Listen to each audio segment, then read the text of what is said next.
Okay, so you're coming up on a year now as mayor, this second time around, so I always like to start positively.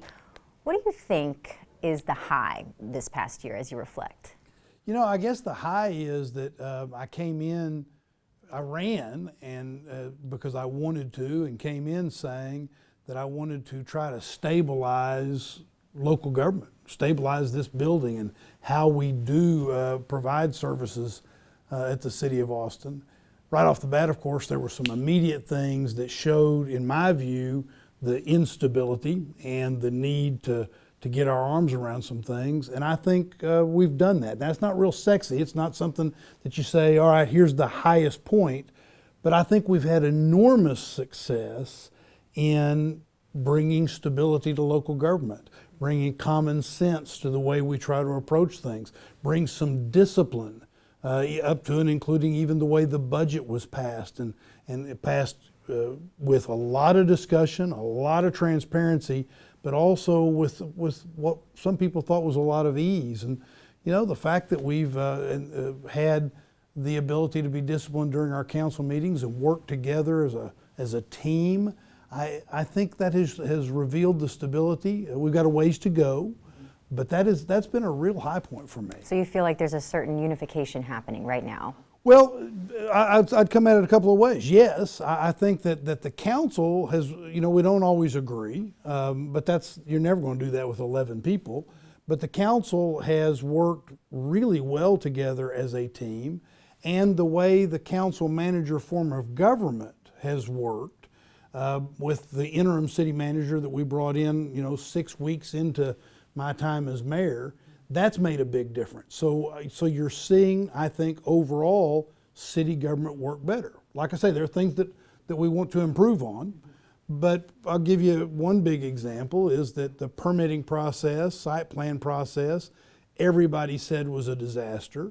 But one of the things we did in order to stabilize local government and not get in our own way by the government being the problem, is we brought McKinsey in. McKinsey looked at what we need to do, and now we're moving forward on improvements. And that's just one example.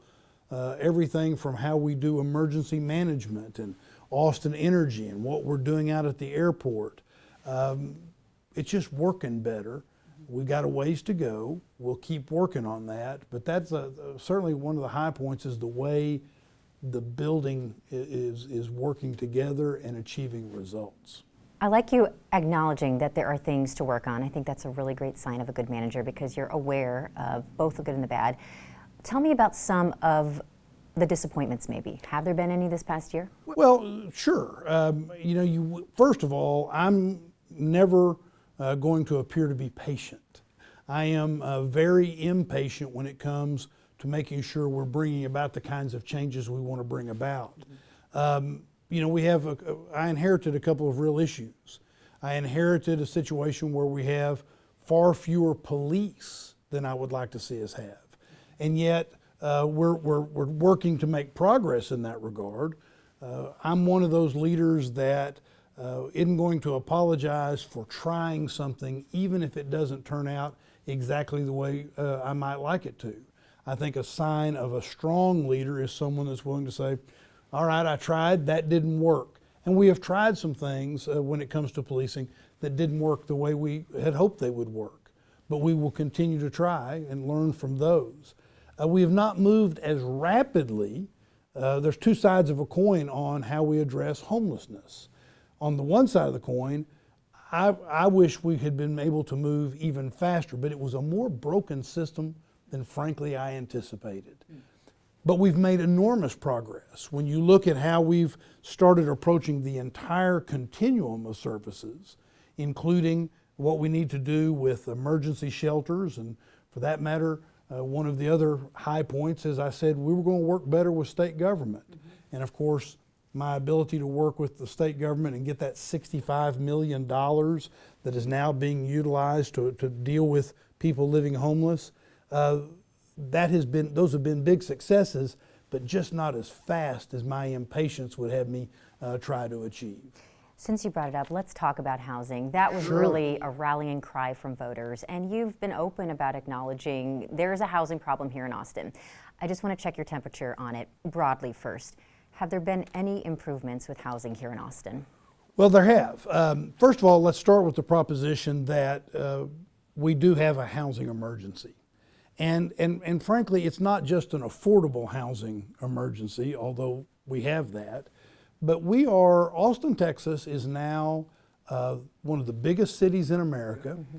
It is an international focal point, and as growing into being this big international city, we're going to have to address issues like where people are going to live in the future, and are all people going to be able to live and afford to live in Austin, Texas. Mm-hmm. So it's an emergency. It's something we have to address. Now, where are the successes? One of the key successes is something I mentioned just a minute ago when I was talking about how city government was and still is, but we're making progress on that, getting in the way of our ability to get more housing stock built. Mm-hmm.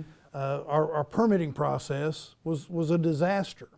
And so we brought in, as I promised we would do during the campaign, someone to do a performance review of how we do our site planning process. And one of the things that was discovered is that for single family housing, the city's process was adding about $10,000 a month in carrying costs. Well, how do you build something affordable if the city's process, and by the way, the average was about a year, so you do the math on $10,000 a month for 12 months, that changes the whole dynamic. On multifamily, it was over $500,000 a month. So we are fixing that, and we are going to make a significant change, and that will change that whole process. But in addition, instead of doing it the old way, or what people have grown accustomed to on trying to address how we get more stock on the ground, and the way it was being done was kind of an all or nothing, anything that you can do everywhere, you can do it all at once with little notice to people that you're going to do it, which failed. We've come at this by focusing on some of the things where Austin is out of whack with what other cities do, and or they are the kinds of things that we know make a difference and we ought to examine them. So for example, tomorrow we will have a public hearing that's something that to my knowledge has never been done in Austin. It's a joint meeting with the City of Council, the Mayor and Council, and the Planning Commission to have a public hearing on some propositions, some proposals. After that, the Planning Commission will continue to look at it, make recommendations to Council, and the Council will look at it. But we're in a process of trying to do it again with common sense, with real notice. I mean, 725,000 pieces of mail went out to notify people about this because we don't want people caught off guard. This is a big decision we need to make as a community about where we want to get when it comes to having more housing in Austin. So this is a public meeting tomorrow? That's right. It's a public meeting tomorrow, and a couple of things about that. One is we will have two other public meetings, one with the Planning Commission and one with the City Council. On December 7th is the date of the Council's meeting. Mm-hmm. We're also going to have an open house, if you will, at the library. I believe that's on December 6th. That will be held at the library, and city staff, our professional city staff will be there to answer questions from the public. So we're going out of our way to try to have multiple avenues for people to give us their input about these proposals. And I want to say one thing about that. Mm-hmm. The word proposal means something. These are proposals. We don't have the final yet. We want to hear from people. In fact, one of the things that we're doing maybe a little differently than has happened in the past is I ask that there be a draft ordinance put forward.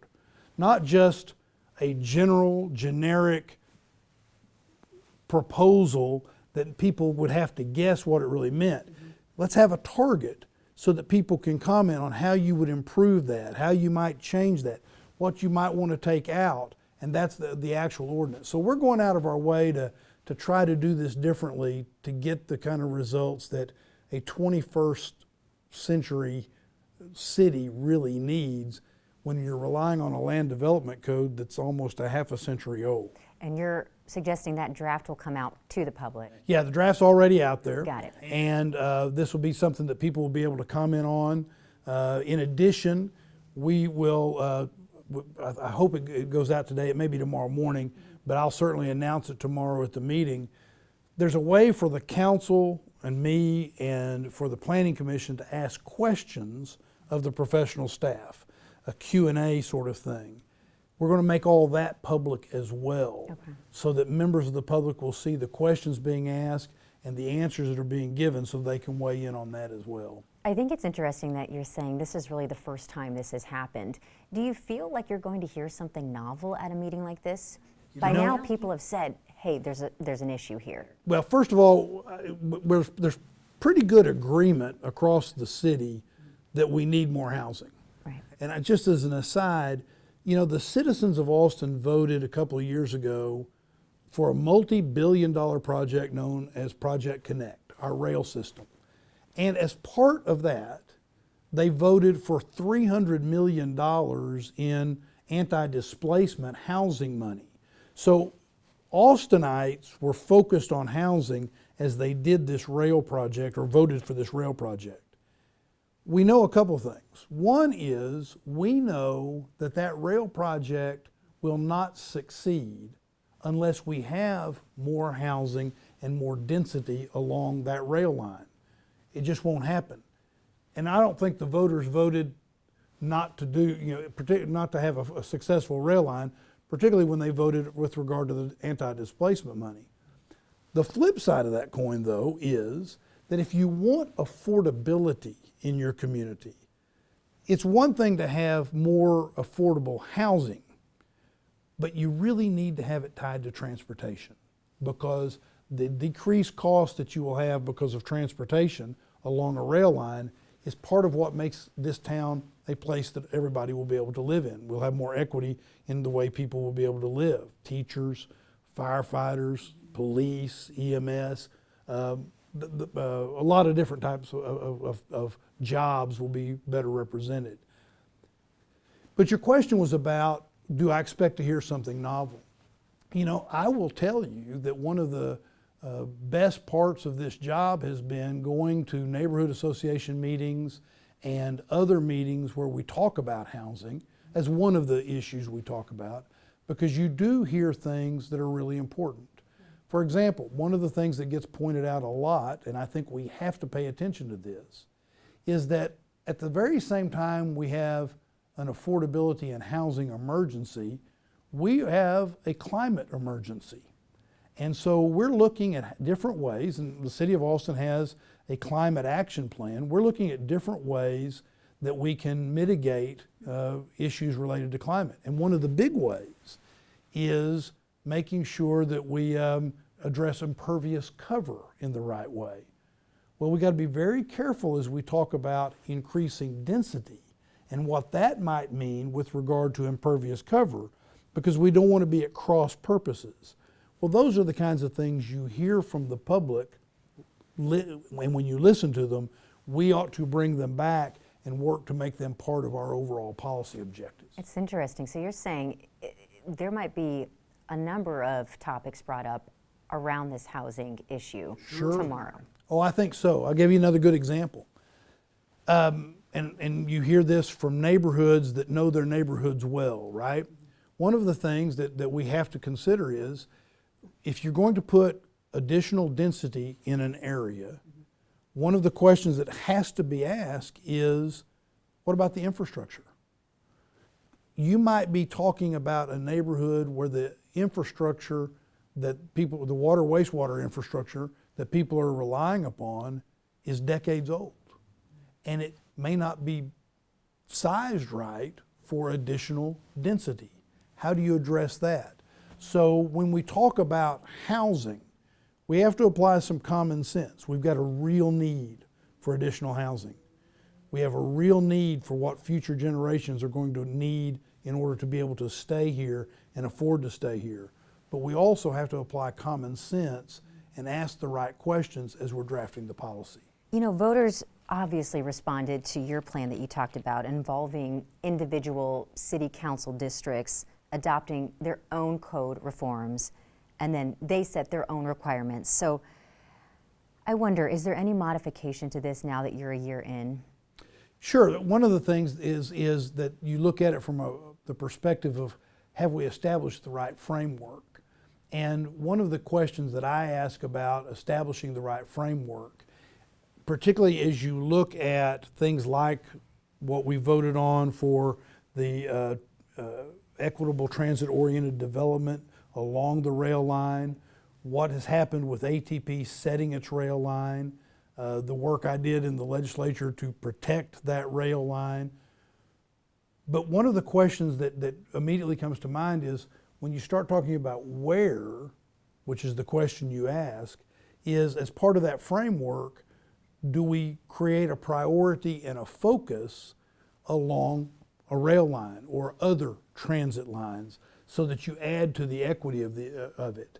You also have a question that sometimes gets asked, it gets asked because you need to add to affordability issues. If you just say we're going to put, quote, affordable housing here, just drop it anywhere in town, and it's not near transportation, have you really made it affordable? And have you instead called it affordable, but you're not achieving getting a bigger bang for your buck or achieving a bigger goal?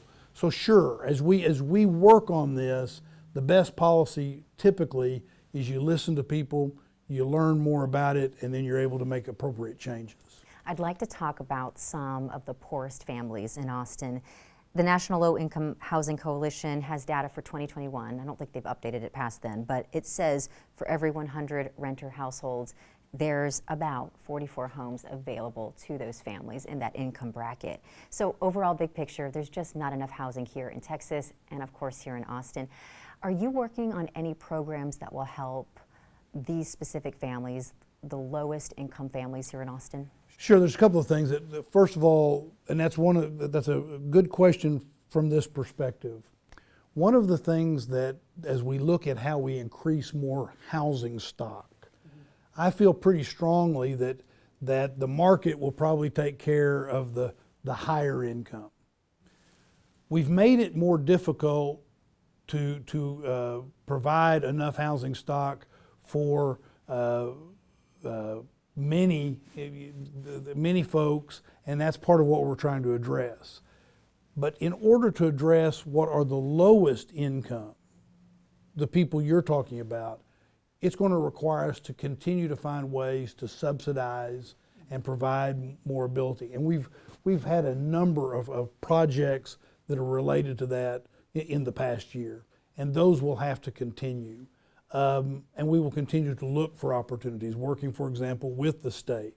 One of the things that I announced along with the Commissioner of the General Land Office was that the piece of property that known as the Hobby Building, just a couple of blocks from where we're sitting, that was a building that I actually passed the legislation and said the state needs to get rid of it and do something with that block. And so we're talking about what we could do with workforce housing on that space, and that would be right next to the rail line. Right. So it'd be something that would get, I think we'll be able to get some federal money to help build that building. In addition to that, we're looking at affordability from another angle as well. Not just housing, but looking at how you make something affordable by you're putting more money in people's pockets. One thing that we're looking at is childcare. And childcare is typically the second largest expense in households where there are children, behind housing costs. And right now things are woefully inadequate. So we're looking at programs like, we were just working with NXP. NXP is a longtime company in Austin that wanted the city to provide some additional funding so that they could draw down CHIPS money under the Federal CHIPS Act. And a key part of the agreement we made with them was that a portion of that money would go to child care based upon need, on income need, so that we would address the kind of issue. And then the final thing I'll say about that is I've been trying to change the economic development paradigm, and we're making progress, where we don't just focus on the new job we create, but we focus on getting people into those jobs so that they have a career path, and they will be able to afford more and be able to rent in our city. We recently had a symposium on just that, on workforce development in the area of mobility and infrastructure, with the $25 billion roughly that's getting ready to be spent on things like the airport, Project Connect, I-35 and other projects. We're woefully behind in the number of people we need to do those jobs. We're going to need 10,000 people a year. Well, we want to start focusing at the high school or middle school level on how we get people into skilled trades and career paths that will help them make more money so that they will be better able to afford to live here and rent here. That's exciting. What's the Yeah, it timetable is. for something like that in the school program? Well, we're already, I would say probably sometime early next year, we will be, we're working with the Make It movement, which is already focused on high school students and helping them find career paths, but we're going to take that to scale. You know, I'm glad you mentioned childcare. I think there's been some developments with childcare recently, City Council voting to expand childcare and having it be more accessible, you could say, for families. Right. Are you hearing of more facilities trying to open up as a result of this? Yeah, you are. I'll come at it two ways. I thought you were going to ask a question about hearing more. You hear about it all the time, right, about how difficult it is to open up, but also how difficult it is to afford to be open. You know, this is the workforce behind the workforce, if you will. And you find that it's difficult because of a couple of main factors. But one is the need for proximity to where you work. And that's part of the issue that when we were dealing with NXP, for example, one of the things that we talked to them specifically about was that they would provide child care facilities near NXP so that people coming and going to work would be able to utilize that. The second thing you hear about is that, you know, we live in a 24-hour economy now. A lot of the work that's being done is not the old traditional 9 to 5. And a big part of that, of course, is in the hospitality industry.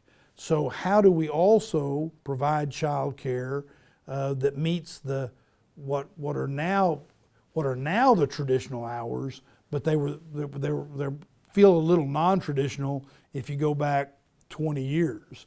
So that's the other thing that you hear a great deal about. So we're looking at all of how do we as a city better deal with that.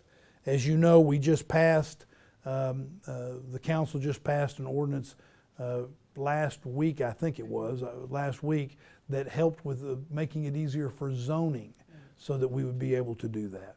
I guess today I'm just looking for any updates, maybe, any updates on our child care deserts go ahead, sorry. The answer to your question is things like what we did last week. We're doing more and more things like that, and I anticipate that in the very near future you'll also see things like how we as a city government work better, for example, with the school district, so that we're able to provide better child care. That one of the things that I thought was interesting is that there's now a new number for enrolled members allowed at child care centers.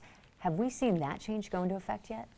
If we have, I'm not familiar with the number you're One of talking the about. things City Council voted, I guess one of the changes that they voted on is that now there is a new number Yeah, I for know what you're talking enrolled about. members at these child care facilities. Yeah, I was just. I've not asked for an update on that. Yeah, I'm curious about that. Let's see here. And I think we talked about the new zoning designations for child care centers. So Yep. you picked up on that before I got to it. So thank you for doing that.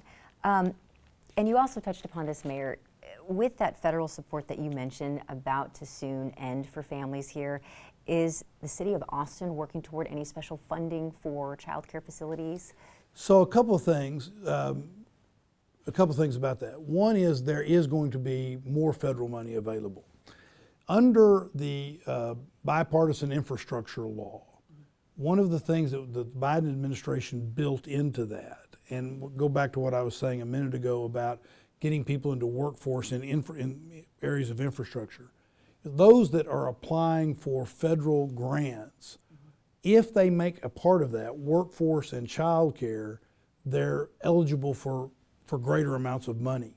And so what I think we will do as a city is very soon we will be asking that as part of almost a community, what I would call a community benefits agreement that we make with people that are looking to do some of these big projects, is that they're working specifically with regard to child care so that they're also able to access that federal money that then will be able to be utilized right here in Austin. Gotcha. I want to talk about the city manager search. Sure. Supposing you could pluck the perfect person for city manager here in Austin, what qualifications are you looking for? Well, I hope we get the perfect person. I'm not holding my breath on that, but I think Austin is. What I'll say is, I feel like we're very fortunate in Austin because this would be a job that a professional city manager. I would think most professional city managers would consider it to be a plum job to get to be the city manager in Austin, because it's Austin. Right. That being said, the kinds of things I'm looking for is someone that has had experience in city management. I think it's very important that the person that's city manager knows local government, has been in local government, understands how local government works, and is also someone that is very transparent, someone that gets that Austin likes and is protective of its openness and transparency and can operate in that sort of situation. I think it needs to be someone that truly understands the council manager form of government. It's a different form of government than a lot of people fully understand, but the manager listens to the council set the policy, but then gets the things done that need to be done. And I think that leads to kind of probably the final thing I'd say about that, and that is it needs to be somebody that knows how to get the job done and is not going to wait around, is going to move with dispatch. We are a big city that has a lot of needs that many of them are immediate, and it needs to be someone that brings to the table a passion for getting it done and getting it done well. And I guess the last thing I would say is I want somebody with some common sense. I want somebody that comes in, that understands, has the book sense, if you will, or the experience that leads to the book sense of how you do the budgeting process, how you meet the needs of the day-to-day administration. But I want somebody with the common sense to not bring in the goofy things that will end up messing us up as we go along, and try to be the kind of city that has the quality of life people expect. Is Jesus Garza in the running? No. When Jesus Garza is a great city manager. I mean, he's an award-winning city manager. But when he came in as an interim city manager. And I think he's enjoying what he's doing. He's doing a great job. But I also think he's looking forward to having served the time, helped us the way he's done, and go back into retirement.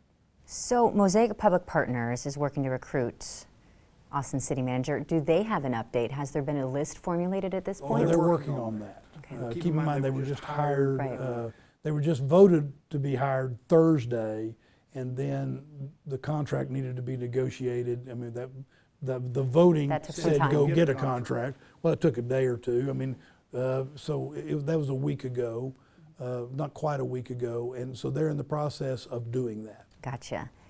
And this might be a moot point here, but no updates then on how long the search might take?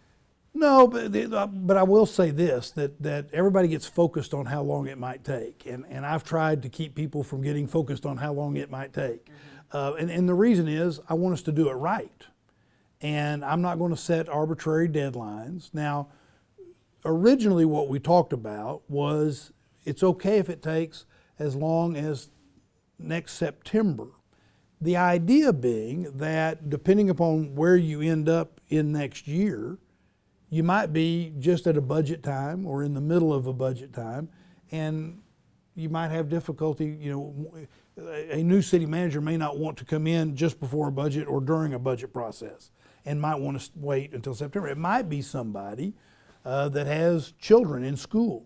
And so they say, well, I want to finish out this year. I need to finish out my job where I am, finish out the school year. And then, of course, you're in that budget process. So they might want to start until September. What Mosaic tells us, and they're the experts on this, but what they tell us is that getting started when we're getting started, you also have a lot of holidays coming up. You have the first of the year. But we're looking at, 21, 22 weeks when we know who the candidate is, who the person is, and then we're going to have to rely upon what they tell us about what makes sense coming to work. You're not making a hasty decision. You're going to find the right person. No, That's what let it me tell you sounds like. something. We are not going to make a hasty decision. We're not in a rush. The good news is we've got an interim city manager who's just killing it, and so there's not a need to rush. And this is arguably the biggest decision that I and this council will make, is picking who the next city manager is. So there's no need to rush, and we'd be silly to do so. Have you heard about the formation of a citizen advisory task force? No. In terms of helping find the city manager? No. That was one thing that I saw circulating. Well, I haven't seen that. Okay. I'm so curious, this sort of first of its kind meeting tomorrow on housing, why did you feel like now is the time to engage in a meeting like this with the public? Two reasons. One is this is a big deal. This is something that needs to be addressed, and it's a big, important part of the future of this city. We have a land development code that hadn't been significantly changed since the mid-'80s. And here we are coming up on 2024. So right at 40 years. As I said a minute ago, we're a big city now, operating with a land development code, operating in the 21st century with a land development code that was in the last century and almost a half a century old now. So it's a big deal. We need to get it right. We're talking about the future of our city. And the second thing is that I believe it hadn't up until now been done in a way that was going to get us to a right decision. We were offered an all or nothing approach. It was one that split this city. It divided this city in ways that kind of broke my heart. And one of the big issues was how do you get good public input? How do you get notice to people? In fact, lawsuits were filed about the notice, and there may be lawsuits filed here, but the city fought that and ended up losing in court. So we said we were going to do things differently. That's why we've put out all those specific notices on the lavender paper so that people would get those and see those and be a part of this. And then do things differently with regard to creating opportunities to hear. We're not just going to have the Planning Commission hold a hearing and vote and City Council hold a hearing and vote. Instead, we'll bring the Planning Commission that typically makes recommendations to the council and the mayor and council meet together so that we hear things at the same time. We see things at the same time. Then let the Planning Commission go and do its work, followed by the council. And the council will have its own work session. Have this open house. Open up our question and answer program where mayor and council and commissioners are asking questions and getting answers from professional staff, but open that up so that people can see that. So tomorrow is a big step, but it's just a part of. It's not the end. It's just the beginning of a big part. It's a part of a big effort to do this differently as we make this real important future decision for our city. Yeah, it's exciting. It is exciting. It is. Part of what we're looking at tomorrow is, in a general sense, how do we make it easier for people to create additional housing, and that includes a lot of different ways that we might approach it. One of the things that's bugged me as this process has moved forward, but it's when you look at it, is that the ordinance doesn't say a word about RVs, although the posting indicates an RV and the original resolution talked about RVs.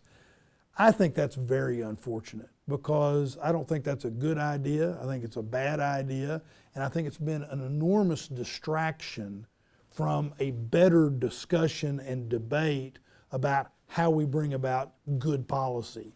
So one of the things that we may hear a lot about it tomorrow because of the way it got put out, but I don't anticipate that RVs on single family lots is going to be part of what actually becomes a part of any policy going forward.